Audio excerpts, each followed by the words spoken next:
అధ్యక్ష గారికి నా హృదయపూర్వక నమస్కారాలు. అధ్యక్ష, ప్రతిపక్ష నాయకులు అడిగినటువంటి ప్రశ్నలో మొదటి ప్రశ్న, విద్యార్థులు స్కూల్ బ్యాగ్ బరువుకు అనుమతించబడిన ప్రమాణం ఏమిటి? అధ్యక్ష, దానికి నా సమాధానం ఎన్సీఈఆర్టీ మార్గదర్శకాల ప్రకారం బ్యాగుల తేలికగా ఉంచాలని సూచన ఉంది అధ్యక్ష. రెండవ ప్రశ్న, బ్యాగ్లెస్ డేస్ సంఖ్యను పెంచే ప్రస్తావన ప్రభుత్వానికి ఉన్నదా? అధ్యక్ష, లేదు అధ్యక్ష, బ్యాగ్లెస్ డేస్ పెంపు ప్రతిపాదన అనేది లేదు అధ్యక్ష. మూడవ ప్రశ్న, బ్యాగ్లెస్ డేస్ అమలులో ప్రభుత్వం తీసుకున్న చర్యలు ఏమిటి? దానికి నా సమాధానం సెమిస్టర్ వారి పుస్తకాలు ప్రారంభించాం అధ్యక్ష. ప్రతి శనివారం బ్యాగ్లెస్ డేగా అమలు చేశాం అధ్యక్ష. అధ్యక్ష, ప్రతిపక్ష సభ్యుల లాజిక్ చాలా విచిత్రంగా ఉంది అధ్యక్ష. దొంగలు తాళాలు పగలగొట్టరు కాబట్టి అసలు ఇంటికి తలుపులే పెట్టద్దు అన్నట్టుంది వారి వాదన. పిల్లలు స్మార్ట్ అని మాకు తెలుసు అధ్యక్ష, అందుకే మేము కంపెనీల మీద బాధ్యత పెడుతున్నాం అధ్యక్ష. VPN పెడితే తెలుసు, అందుకే మేము కంపెనీలు జవాబుదారు అవుతున్నాయి. ఇక మా పార్టీ సోషల్ మీడియా గురించి మాట్లాడారు. కనీసం మాకు పిల్లల మీద, భవిష్యత్తు మీద శ్రద్ధ ఉంది కాబట్టే ఈ బిల్లు తెచ్చాం అధ్యక్ష. మీరు అధికారంలో ఉన్నప్పుడు పిల్లల చేతికి ట్యాబ్లు ఇచ్చారు, అందులో ఏమేమి వచ్చాయో సభకు గుర్తు చేయమంటారా? అధ్యక్ష, ప్రపంచం మొత్తం మన వైపు చూస్తుంది.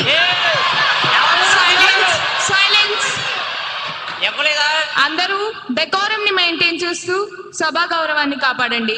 గౌరవ మంత్రి గారిని తమ సమాధానాన్ని పూర్తి చేయనివ్వండి. అధ్యక్ష, ప్రపంచం మొత్తం మన వైపు చూస్తుంది అధ్యక్ష. ఇది ఒక విప్లవాత్మకమైన బిల్లు అధ్యక్ష. దీన్ని ఏకగ్రీవంగా ఆమోదించాలని కోరుకుంటున్నా అధ్యక్ష. కానీ ప్రభుత్వం ఏం చేసినా గుడ్డిగా వ్యతిరేకించే మీ మైక్ వ్యసనానికి మాత్రం ప్రపంచంలో ఏ రీహాబిలిటేషన్ సెంటర్ మందు కనిపెట్టలేదు అధ్యక్ష. పిల్లలకి కౌన్సిలింగ్ పనిచేస్తుంది, కానీ మీకు పని చేయదు. పైలట్ సెంటర్ల మీద దృష్టి పెట్టాం అధ్యక్ష మేము, మీరు కేవలం అల్లరి మీద మాత్రమే దృష్టి పెట్టారు అధ్యక్ష. తేడా అదే అధ్యక్ష. ధన్యవాదాలు అధ్యక్ష. మన ప్రతిపక్ష నాయకులు అడిగిన మొదటి ప్రశ్న, గత ఏడాది నార్కోటిక్ డ్రగ్స్ మరియు సైకోట్రోఫిక్ పదార్థాలపై సీజ్లు, పెనాల్టీలు మరియు అరెస్టులు ఎంత నమోదయ్యాయి? అధ్యక్ష, హోంశాఖ సభ్యురాలిగా నా యొక్క సమాధానం, సీజ్లు, పెనాల్టీలు, అరెస్టులు విభాగ రికార్డుల ప్రకారం నమోదయ్యాయి అధ్యక్ష.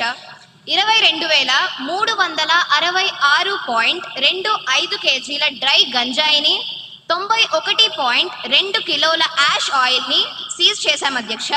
అలాగే సైలెన్స్. సభ్యులందరూ కూర్చోవలసిందిగా కోరుతున్నాను. అధ్యక్ష, భారీగా ganja, opium, MDMA, heroin and నిషేధిత మందులను సీజ్ చేశాం అధ్యక్ష.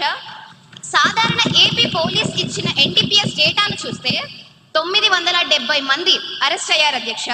అలాగే ఈగల్ టీమ్స్ ఇచ్చిన ప్రత్యేక యాక్షన్ డేటాను చూస్తే 5,045 మంది అనుమానితులను అరెస్ట్ చేశాం అధ్యక్ష.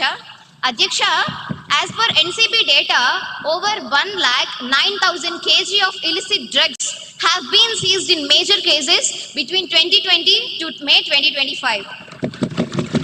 అధ్యక్ష, రెండవ ప్రశ్న, విద్యా సంస్థల్లో డ్రగ్ వినియోగం నివారించడానికి తీసుకుంటున్న చర్యలు ఏమిటి? అధ్యక్ష, ఈ ప్రశ్నపై నా సమాధానం, విద్యా సంస్థల్లో డ్రగ్ వినియోగం నివారించడానికి అవగాహన కార్యక్రమాలు, పోలీస్ ఎడ్యుకేషన్ సంయుక్త డ్రైవ్లు, యాంటీ డ్రగ్ ప్రచారాలు స్కూల్స్ అండ్ కాలేజెస్లో నిర్వహిస్తున్నాం అధ్యక్ష. ధన్యవాదాలు అధ్యక్ష.